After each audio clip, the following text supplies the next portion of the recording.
The Police and Crime Commissioner for Lancashire, Andrew Snowden, has just issued a statement.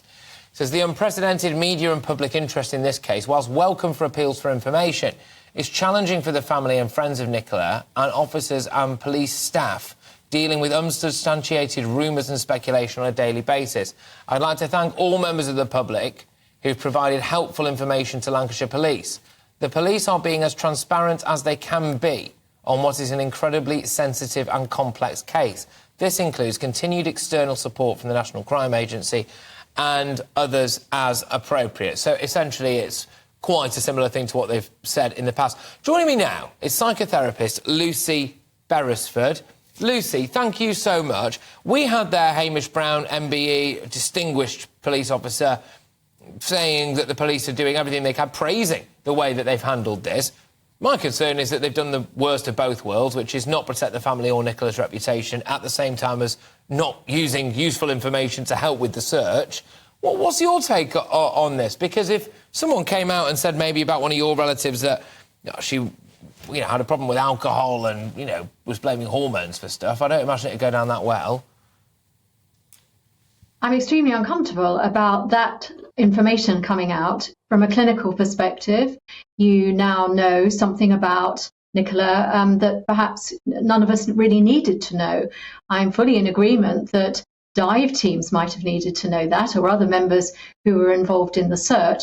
And there are certainly ways in which a police force could have encouraged members of the public to check, if they lived in the area, to check their garden shed without necessarily releasing this extra information, which is, as I say, incredibly personal. It should be medically confidential. And I was also uncomfortable about the way in which a woman having the menopause was somehow decided as being a vulnerability. Now, of course, every single woman on the planet is going to go through the menopause. Not every woman will suffer any symptoms of it, that's for sure.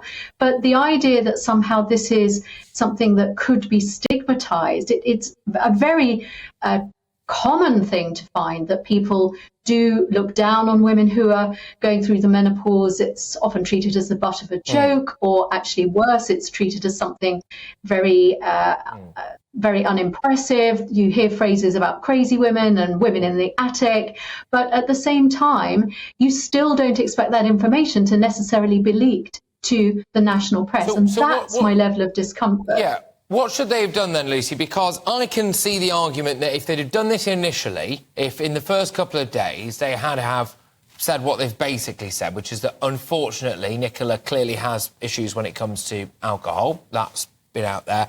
And then on top of that, she had, issues dealing with the menopause, however you want to phrase it. Maybe in the initial time that could have hampered a search, because people might have thought, based on some of the tropes that you've identified there, maybe she's taken herself off. Maybe she's, quotes unquote, lost the plot a little bit. And so people might not have got out to look for her. But then it's come out now, hasn't it? It's a bit of damage limitation thing. Where do you stand on that, then? Should they just not have released that information at all, do you think? I am completely uncomfortable with the idea that you release that into the public confidential medical information to a wider audience. As I say, I am fully across the idea that it should be given to the relevant people who are perhaps conducting the search or have been brought in to conduct an element of that search. But as a clinical person myself, boundaries are incredibly important for all parties to feel that they can trust the process. And it's very clear from statements that have been released in the last 24 hours that the family themselves are not very comfortable about this information having been released. I have to confess that when I first heard it, I assumed that the family had sanctioned this news because it is so personal and so detailed. But earlier in an investigation, there are certainly phrases that could have been used by a police force to alert the public to the fact that this was a serious case. It wasn't just necessarily about someone accidentally slipping into a river, that there might be other extenuating circumstances, without having to give this incredibly private information, which runs the risk, let's be clear, of actually stigmatizing Nicola Bulley. And that is the last thing that we want. And I'm sure it's the last thing the police intended to do.